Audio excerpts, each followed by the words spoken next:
ஆத்ம சகோதர சகோதரிகள் அனைவருக்கும் ஆத்ம நமஸ்காரம். இப்போ அண்ணா சொன்ன பல விஷயங்கள் நீங்கள் யாரும் நம்பாதீங்க.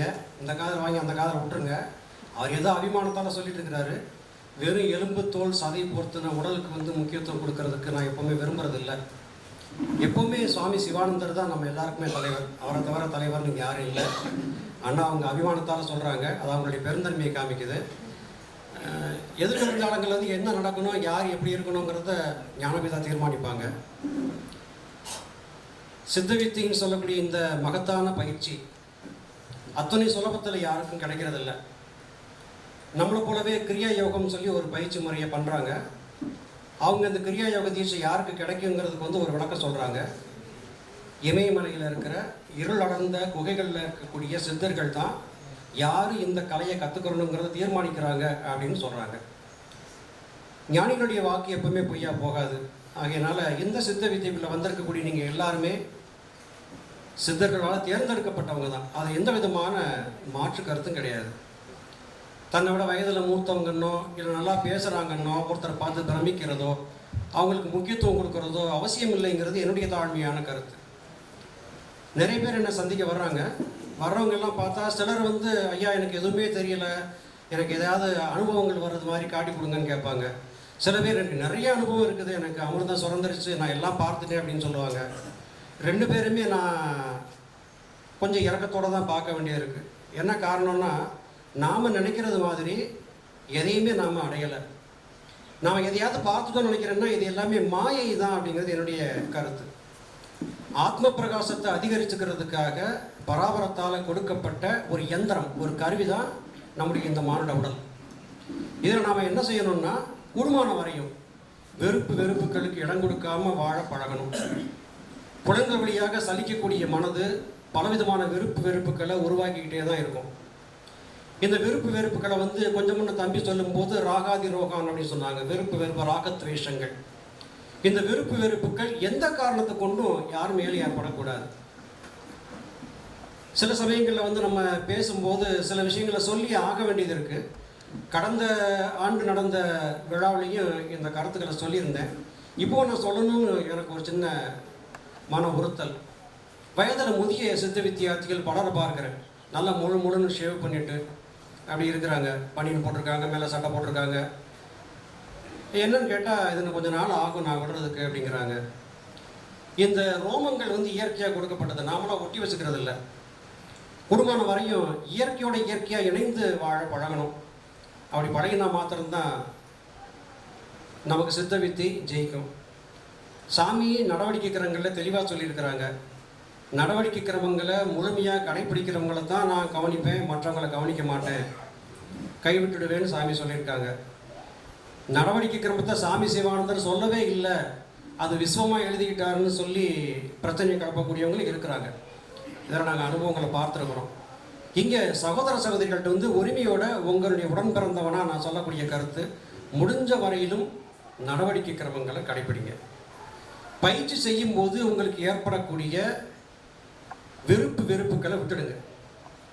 முக்கியமாக பயிற்சி பண்ணுறேன், நான் நல்லா பண்ணுறேன்னா பண்ணலையான்னு தெரியலை அப்படின்னு யார்கிட்டையாவது போய் என்னை சரி பண்ணி கொடுங்கன்னு கேட்காதீங்க. ஒவ்வொருவருடைய அனுபவமும் ஒவ்வொரு விதமாக இருக்கும். உடலமைப்பு, வாழக்கூடிய சூழல், அவங்க உண்ணக்கூடிய உணவு முறை, அவங்களுடைய கர்மாவின் வீச்சு, இதுக்கு தகுந்த மாதிரியாக அனுபவங்கள் முன்ன பின்ன இருக்கும். எல்லோருக்கும் ஒரே மாதிரியான அனுபவம் கிடைக்கிறது இல்லை. நீங்கள் ஒருத்தர் கேட்பீங்க, அவர் தன்னுடைய அனுபவத்தை சொல்லியிருப்பார். ஆனால் அந்த அனுபவம் நமக்கு கிடைக்காம போயிடுச்சு, அப்போ நாம் இன்னும் ரொம்ப கஷ்டப்படணுமோ அப்படின்னு தோணும். அது அவசியம் இல்லாதது. யார்கிட்டையும் போய் உங்களுடைய அனுபவங்களை சொல்லாதீங்க, அவங்க அனுபவங்களை சொல்லி கேட்காதீங்க. இது காரணமாக உங்களுடைய பயணத்தில் நிச்சயமாக ஒரு தடை உருவாகும். யாராவது ஒருத்தர் உங்கள்கிட்ட நான் எல்லாத்துலேயும் கரை கண்டுட்டேன், நான் எல்லாம் தெரிஞ்சிருக்கேன்னு சொன்னாங்கன்னா அவங்கள புறக்கணிச்சிருங்க. எல்லாருக்கும் எல்லாமே தெரியும், எங்கே எது இருக்குன்னு தெரியாது. ஒரு மரத்தில் நிறைய கனிகள் வருது, அந்த கனிகளுக்குள்ளே நிறைய விதைகள் வருது, அதில் எந்த விதை விருட்சமாக மாறுங்கிறது அந்த மரத்துக்கே தெரியாது. இப்போ இங்கே உட்கார்ந்துருக்கக்கூடியவங்களில் எத்தனை பேர் மிகப்பெரிய நிலையை அடைய போகிறீங்கிறது சுவாமி சிவானந்தருக்கு தான் தெரியும். ஆகையினால நான் சொல்ல வரக்கூடிய கருத்து இதுதான். கூடுமான வரையிலும் மற்றவங்களை பார்த்து பிரமிக்காதீங்க. இப்போ கொஞ்சம் முன்னே பார்த்தீங்கன்னா வந்தவொன்னா நான் அவங்க கூட புகைப்படம் எடுத்துக்கிறேன்னு சொல்லி நிறைய பேர் கேட்டாங்க. இது எனக்கு பிடிக்கலை, இது கூச்சமாக இருக்குது எனக்கு. அந்த அளவுக்கு நான் உயர்ந்துட்டதாக நான் கருதலை. இது மாதிரியான மனோபாவங்களை தயவு செஞ்சு வளர்த்துக்காதீங்க. மனிதனுடைய உருவத்தை பார்த்து எந்த வகையிலையும் வந்து பிரமிக்கிறதையோ அவங்கள துதிப்பாடுறதையோ தயவு செஞ்சு விட்டுடுங்க. இது என்ன செய்யும்னா, ஒன்று உங்களுக்கு தாழ்வு மனப்பான்மையை வளர்த்து விட்டுடும், அல்லது நீங்கள் யாரை முகஸ்துதி பண்ணுறீங்களோ அவருக்கு மண்ணக்கணை ஏறிடும். தயவு செஞ்சு என்னையாவே இருக்க விடுங்க, மண்ணக்கணை ஏற விட்டுறாதீங்க. அது ஏறாது, அது எனக்கு இருக்குது. இருந்த போது நான் சொல்ல வேண்டிய கடமைக்காக சொல்கிறேன். ஆனால் நான் உங்களை நேரில் பார்க்க வரணும்னு திடீர்னு கிளம்பி வந்துடுறாங்க. கடந்த வாரம் பார்த்தீங்கன்னா ரொம்ப தூரத்துலேருந்து ஒருத்தர் என்னை பார்க்க வர்றாரு.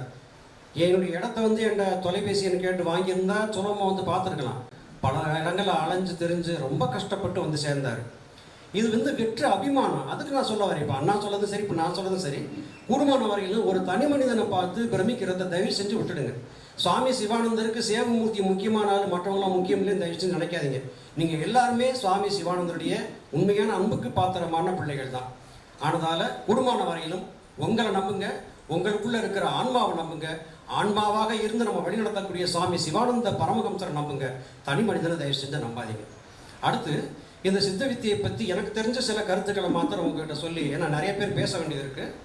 இந்த சித்த வித்தியை பயிற்சியில் வந்து நாம் என்ன செய்கிறோம்னா, வெயில் காலத்தில், மழை காலத்தில், பனி காலத்தில் எப்படி பயிற்சி பண்ணணுங்கிறத கொஞ்சம் விதிமுறைகள் தெரிஞ்சு பயிற்சி பண்ணணும். குளிர் பகுதிகளில் வாழக்கூடியவங்க குடும்பமான வரையில் வந்து சூரியகளை அதிகமாக பயன்படுத்தி பயிற்சி செய்யணும். அவங்க பிராணாயாமம் அதிக நேரம் செய்யணும். வெப்பமண்டல பகுதிகளில் இருக்கிறவங்க பிராணாயாமத்தை குறைச்சி நிஷ்டையை அதிகப்படுத்தி பண்ணணும். உங்களுக்கு வித்தை காட்டி கொடுத்தவங்கள்ட்ட பிராணாயாமம்னா என்ன, நிஷ்டைனா என்னங்கிறத கேட்டு தெரிஞ்சுக்கோங்க. ஏன்னா நீங்கள் தெரிஞ்சிருப்பீங்கன்னு நினச்சி அவங்க சொல்லாமல் தவிர்த்திருந்திருக்கலாம், அல்லது நீங்கள் கேட்க மறந்துருந்துருக்கலாம். இப்போ கோடை காலம் அதிகமாகுது. கடுமையாக கொளுத்தக்கூடிய கோடை காலத்தில் வந்துட்டு நான் 1 மணி நேரம் பிராணாயாமம் பண்ணுவேன், 1/2 மணி நேரம் நிஷ்டை பண்ணுவேன்னு பண்ண வேண்டாம். உங்களுக்கு எது சரியாக வருங்கிறத பார்த்து அது மாதிரி நீங்கள் பயிற்சி பண்ணி பழகுங்க. அதுதான் வந்து உங்களுக்கு நல்ல பலன்களை கொடுக்கும். பிராணாயாமம் செய்கிறதுலையும் வந்து நிறைய தவறுகள் பண்ணுறாங்க. ஒன்று ரொம்ப வேகமாக செஞ்சிடறாங்க, இல்லை ரொம்ப மெதுவாக செய்கிறாங்க. அப்படி செய்யக்கூடாது. சாமி தெளிவாக சொல்லியிருக்கிறாங்க, கனவற்ற ஆழ்ந்த உறக்கம் உறங்கும் போது ஒருவனுடைய சுவாசம் எப்படி இருந்ததோ அதுதான் நீ செய்யக்கூடிய சித்த வித்தைன்னு புரிஞ்சுக்கணும்னு சொன்னாங்க. இது யார்கிட்ட போய் கேட்குறது? ஏதாவது ஒரு ஆசிரமத்துக்கு போயிட்டு சொக்கலிங்க அண்ணாவோ, சேமூர்த்தி அண்ணாவோ, கருப்பசாமி அண்ணாவோ எங்கேயாவது இருப்பாங்களா, போய் கேட்கலாமான்னு போகாதீங்க. உங்கள் வீட்டில் உங்கள் மனைவி மக்கள்கிட்ட, உங்கள் கணவன்கிட்ட, உங்கள் குழந்தைகிட்ட அதை கேளுங்க. அவங்க நல்லா ஆழ்ந்து உறங்குறாங்களா, பக்கத்தில் போய் அவங்க என்ன சுவாசம் பண்ணுறாங்கன்னு உற்று பாருங்கள். கனவோடு உறங்கிட்டு இருந்தாங்கன்னா கண் வெளிகள் மூடி இருந்தாலும் கருவெளிகள் உள்பக்கமாக அப்படி இப்படி அசைஞ்சிட்டே இருக்கும். அவங்க ஆழ்ந்த உறக்கம், சொலுத்திங்கிற உறக்கத்தில் இருக்கும்போது கருவெளிகள் அசையாது, அமைதியாக உறக்கத்தில் இருப்பாங்க. சுவாசம் இருக்கா இல்லையான்னு தெரியாத அளவுக்கு ரொம்ப ரொம்ப மெல்லிதான சன்னமான சுவாசம் இருக்கும். இதுதான் நம்ம செய்யக்கூடிய சித்த வித்தை. இது சாமி தெளிவாக சொல்லியிருக்கிறாங்க. நான் ஏதோ புதுசாக கண்டுபிடிச்சி சொல்லலை, சித்த வேதத்தில் இருக்குது. ஆகையினால பயிற்சி சரியாக செய்யணும்னு ஆசைப்படுறீங்களா, உங்கள் வீட்டில் உங்கள் கூட இருக்கக்கூடியவங்க உறங்கும் போது அவங்கள கவனித்து பாருங்கள். அவங்க எப்படி சுவாசம் செய்கிறாங்க அப்படிங்கிறத பாருங்கள். அதை விடுத்து வந்து நான் அதை கற்றுக்கிட்டேன், எதை கற்றுக்கிட்டேன்னு போகிறத வந்து காலவரியத்தை தான் ஏற்படுத்தும். சித்த வித்தை பயிற்சி அப்படிங்கிறது வந்து நாம் செய்யக்கூடிய இந்த பயிற்சியில் பூர்வ மத்தியம் சொல்லக்கூடிய சுழுமணி வாசல் கதவை திறக்கிறதுக்கான ஒரு முயற்சி தான். நாம் தொடர்ச்சியாக வந்து உள்நாக்கிலேருந்து பூர்வ மத்தியம் வரையும் இருக்கக்கூடிய தூரத்தில் காற்றை ஏற்றி இறக்கி முட்டிக்கிட்டே இருந்து சுழுமணி கதவத்தை திறக்கணும். அதுதான் நம்ம செய்ய வேண்டிய வேலை.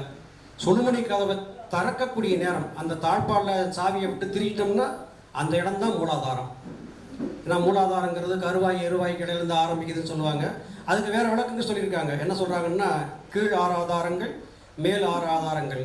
சித்தவேதத்தில் சாமி தெளிவாக சொல்லிட்டாங்க. 6 ஆதாரங்கள்ங்கிறது நம்ம உடலுக்குள்ள ஜீவசக்தியாகி வாயு ஜீவனை சென்று சேரும்போது நடத்தக்கூடிய பணி, அதாவது அதனுடைய பாதை பயணம். அந்த பயணத்தில் ஏற்படக்கூடிய 6 வகையான அனுபவங்கள், அவஸ்தைகள் தான் அப்படின்னு சொல்லியிருக்காங்க. ஆகையினால் வந்து நான் எல்லாம் கடந்துட்டேன்னு சொல்கிறதெல்லாம் அவசியமற்றது. இதை நான் இங்கே ஏன் சொல்கிறேன் அப்படின்னா, என்ன சந்தித்த சில பேர் நான் மூலாதார சுவாதிஷ்டான மணிபூரமாக கடந்துட்டே இப்போ நான் அனாகதத்தில் இருக்கேன்னு சொல்லி என்ன பேசுகிறவங்களாம் பார்த்துருக்கேன். நான் அது அவசியம் இல்லாதது. நான் மனசை ஜெயிச்சிட்டேன், எனக்கு அமிர்தம் சுரந்துச்சுப்பாங்க. அமிர்தம் சுரந்தாச்சுன்னா வாய் பேச்சு இருக்காது, பேசவே மாட்டாங்க. ஆகையினால அந்த மாதிரியான யாரும் சொன்னாங்கன்னா அவங்கள பார்த்தவங்க உடனே பயம் வந்துடும். அடடா அவர் நம்ம கிடச்சிச்சு, நமக்கு ஒன்றும் கிடைக்கல போட்டிருக்கு அப்படின்னு தேடி போயிடுவாங்க. வந்து வாச்சாண்டா வகையான ஆளுன்னு சொல்லி உட்கார வச்சு செஞ்சு விட்ருவாங்க. இது நடந்துட்டு இருக்குது, நான் பார்க்குறேன். பல பேர் நான் சந்திச்சிருக்கேன், என்னுடைய அனுபவத்தை சொல்கிறேன். நான் சொல்ல வரக்கூடியது வந்து அதுக்காக வந்து அவங்க சொன்னவங்க வந்து எதுவுமே தெரியாதவங்க நான் சொல்ல வரல. அவங்களுடைய அனுபவங்கள் அவங்க கொண்டு வந்திருப்பாங்க. நான் அதே அனுபவம் உங்களுக்கு வரணும்னு தயவு செஞ்சு எதிர்பார்க்காதீங்க. உங்களுக்கான அனுபவங்கள் வேறு, அவங்களுக்கான அனுபவங்கள் வேறு. அனுபவங்கள் மாறிட்டே இருக்கும். உங்களுடைய உடலமைப்பு நீங்கள் செய்யக்கூடிய பயிற்சிக்கு தகுந்தபடியே மாறிட்டே இருக்கும். அப்படின்னா அப்போ அவங்க மாத்திரம் ஜெயிப்பாங்களா, நான் தோற்று போயிடுவேன்னா? வாய்ப்பே இல்லை. நிச்சயமாக எல்லாம் ஜெயிக்க தான் போகிறோம். தோற்கிறதுக்காக நாம் இங்கே வரல.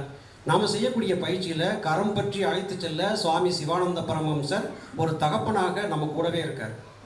இப்போது நம்ம தம்பி ஒருத்தருக்கு ஏற்பட்ட அனுபவத்தை நான் என்னுடைய வலையொலியில் சொல்லியிருக்கிறேன். இப்போ இங்கே சொன்னால் அவங்களுக்கு கொஞ்சம் உற்சாகமாக இருக்குங்கிறதுக்காக சொல்கிறேன். நான் என்னுடைய பதிவுகளில் சொல்லியிருந்தேன், சுவாமி சிவானந்தர் யாரையும் தனித்து இருக்க விடுறதில்ல, கூடவே இருப்பார். நீங்கள் பயிற்சி பண்ணும்போது உங்கள் அருகாமையிலே இருந்து உங்களை கண்காணிப்பார் அப்படிங்கிற தகவலை நான் சொல்லியிருந்தேன். என்கிட்ட வித்தை எடுத்த தம்பி தங்கச்செல்வம்னு ஒரு தம்பி, திருநெல்வேலி மாவட்டத்தை சேர்ந்தவர்.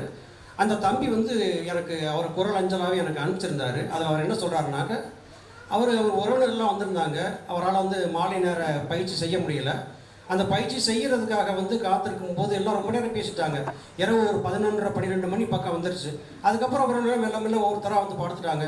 சரி, உறங்க போயிட்டாங்க, இனிமேல் நம்ம அமைதியாக பயிற்சி பண்ணலாம்னு அவர் வீட்டில் இருந்து ஒரு தனியாரில் போய் கதவை சாத்திட்டு அமைதியாக போய் உட்காந்து அவர் பயிற்சி பண்ணுறாரு. அவள் நேரம் தூங்காமல் இந்த பாவிங்க மறுபடியும் முடிச்சுட்டு ஏன்டா உள்ள போய் என்ன பண்ணான்னு எட்டி பார்த்துருக்காங்க. உள்ளே பார்த்தா அவர் பயிற்சியில் இருக்கார். அவர் பக்கத்தில் ஒருத்தர் பார்த்து பயிற்சி பண்ணிட்டு இருக்காரு. யாரோ கூட வந்திருக்காங்க போட்டுன்னு வந்து பார்த்துட்டாங்க. காலையில் எழுந்துச்சு, ஏன் கூட ராத்திரி உட்காந்து ஒருத்தர் பயிற்சி பண்ணார், எங்கப்பா அவரை காணோன்னு கேட்குறாங்க. அப்படி இல்லை, யாரும் வரலையே அப்படின்னு அவர் சொல்கிறாரு. நாங்கள் எல்லாரும் பார்த்தோம், உங்களோட ஒருத்தர் உட்காந்துருந்தார் அப்படிங்கிறாங்க. இவர் குழப்பமாயிடுச்சு, என்ன அப்படி சொல்கிறாங்கன்னு. அப்புறம் கொஞ்சம் யோசிச்சு பார்த்துட்டு சாமி சிவானந்தர் படத்தை எடுத்து காமிச்சு, இவராக பாருங்கன்னு. ஆமாம் ஆமாம், இவர் தான் அவங்க கூட உட்காந்துருந்தாருன்னு சொன்னாங்களாமா. இது அவருக்கு ஏற்பட்ட அனுபவம். அவர் பொய் சொன்னார்னு கூட நீங்கள் சொல்லலாம். ஆனால் அந்த தம்பி வந்து மெய்மறந்து உணர்ச்சி பிழம்பாத்து அந்த வார்த்தையை எனக்கு சொன்னார். இதை நான் ஏன் சொல்கிறேன்னா, அப்பா நம்ம கூட இருக்காருங்கிறத நீங்கள் நம்பணுங்கிறதுக்காக. அந்த தம்பி என்ன சொன்னார், நீங்கள் சொன்னீங்க அது உண்மையாக இருக்குமா, அப்பா நம்ம கூட இருப்பாரா இருக்க மாட்டாரா எனக்கு சந்தேகம் இருந்துச்சு. இப்போ நீங்கள் இந்த நிகழ்ச்சி வந்ததுக்கப்புறம் ஐயா நீங்கள் சொன்னது உண்மையை நான் ஒத்துக்கிட்டேன் அப்படின்னு சொன்னார். அதற்கு பிறகு மறுபடியும் ஒன்று நடந்திருக்குது. குற்றாலத்தில் அவர் குளிக்கிறதுக்காக போயிருக்கிறாரு. அவர் இருந்த இடத்துக்கு மேலே வந்து ஒருத்தர் அவர் உத்து பார்த்துட்டே இருந்தாராமா. கீழே இருந்தவங்கலாம் கீழே வந்து ஒன்று யாரோ ஒருத்தர் பார்க்குறாரு, பயமாக இருக்குது, கல்லகளை விட்டு எழுந்துட்டு போகிறாருன்னு. திரும்பி வந்து பார்த்தா ஆளை காணும். அதுவும் நம்ம அப்பா தான். அதையும் அந்த தம்பி சொன்ன விஷயம்தான். இது அவருடைய அனுபவம். இப்போது இதை சொன்ன உடனே நான் அப்போ நம்ம பயிற்சி பண்ணும்போது அப்பா பக்கத்தில் உட்காந்துருப்பாரான்னு பயிற்சி விட்டுட்டு திரும்பி திரும்பி பார்க்காதீங்க. ஏன்னா இது இயற்கை, மனிதர்களுக்கு ஏற்படக்கூடியதான். நீங்கள் நம்பணுங்கிறதுக்காக ஒரு பானை சோற்றுக்கு ஒரு சோறு தான் பதம் பார்க்குது. பானை சோறு பதம் பார்த்தா சாப்பிட்றது சோறு இருக்காது. இது உங்களுக்கு எதுக்காக சொல்றேன்னா, இப்போ பல கருத்துக்கள் பேசலாம். இது மாதிரி சில விஷயங்கள் சொல்லும்போது உங்களுக்கு சுவாமி சிவானந்தர் மேலே இருக்கக்கூடிய பிடிப்பு ஒரு கடுகத்தனையும் குறையாமல் இருக்கும். இது ஒரு சின்ன பூஸ்ட் தான், ஒரு உற்சாகப்படுத்துறது தான், அது வேற ஒன்றும் இல்லை. அதனால் எப்போவுமே அப்பா நம்ம கூடவே இருக்காரு. ஒன்றே ஒன்று மட்டும் தெரிஞ்சுக்கோங்க, மனதால் சொல்லால் செயலால் எந்த காரணத்தை கொண்டு விகாரப்பட்டு இருக்காதீங்க. தூய்மையான எண்ணங்களை மனதில் வச்சுருங்க. நான்கிற அகங்காரம் யாருக்கு வந்துடான்னு பார்த்துக்கோங்க. மனசு புலங்களுடைய போகும்போது சலிச்சுட்டே தான் இருக்கும். ஒரு சின்ன ஆசை கூட அடுத்த பிறவிக்கு நம்மளை கொண்டு போயிடும். குடும்பமான வரையிலும் ஆசைகளுக்கு அடிமையாகாமல் இயல்பாக உங்கள் வாழ்க்கையை வாழ்ந்துட்டுருங்க. மனைவி மக்கள் குடும்பத்துக்கு செய்ய வேண்டிய கடமைகளை தொடர்ச்சியாக செய்யுங்க. அது எந்த விதமான பின்னமும் வச்சுக்கிட வேண்டாம். பயிற்சி தொடர்ந்து நடந்துகிட்டே இருக்கட்டும். குடும்பத்தை முழுமையாக உண்மையாக நேர்மையாக அவங்க செய்ய வேண்டிய கடமைகளை செய்யுங்க. இதை செய்கிறனே அப்போ நான் உலக வாழ்க்கையில் குடும்பத்துக்காக வாழ்ந்துட்டு இருக்கிறேனே, எனக்கு மோட்சம் கிடைக்காம போயிருமா அப்படின்னு நினைக்க வேண்டாம். உங்கள் கடமைகளை செய்யுங்க. கருணைகள் தீரும்போது அடுத்த வினாடி வந்து சுலமுனை கதவை திறக்கும், நீங்கள் மேலே போயிடலாம். துரியத்திலிருந்து துரியாதீதத்திற்கு உங்களை கொண்டு போகக்கூடிய வேலையை சுவாமி சிவானந்தர் பார்த்துக்கிறேன்னு சொல்லியிருக்காரு. அவரை நம்புங்க, மற்றவங்களை யாரையும் நம்பாதீங்க. தொடர்ச்சியாக பயிற்சி செய்துட்டே இருங்க. 100 விழுக்காடு சித்த வித்தியக்குள்ளே வந்த எல்லாருமே ஜெயிச்சிருவாங்க. கடைசியாக ஒன்றே ஒன்று மாத்திரம் சொல்லிடுறேன். கொஞ்சம் முன்னே என்கிட்ட பேசிட்டு இருந்த ஒரு தம்பி ஒன்று கேட்டார். சமாதி ஆனவங்களை பார்க்கறதுக்கான அடையாளங்கள் சொல்கிறாங்க. அவங்க வந்து சமாதி ஆனதுக்கப்புறம் தான் கை காலெலாம் குழகுழப்பாக இருக்கும். அவங்க விரல வந்து நெட்டை முடிச்சா நெட்டை வரும். அவங்க உடம்புல துர்நாற்றம்லாம் வராது. இப்படிலாம் வந்து இருக்கும்னு சொல்கிறாங்களே, அப்படி தான் இருக்குமா, அதுதான் சமாதியோட அடையாளமானு கேட்டார். அப்படி இல்லைங்கிறது என்னுடைய கருத்து.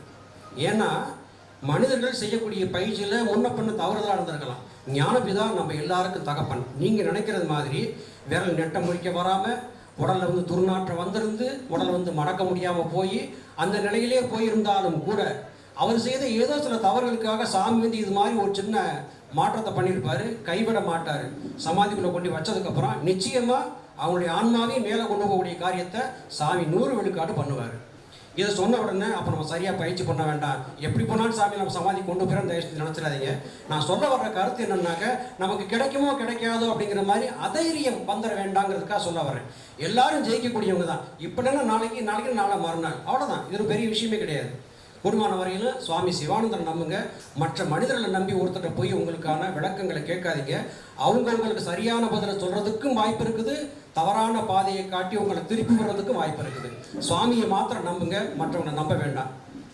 நமஸ்காரம்.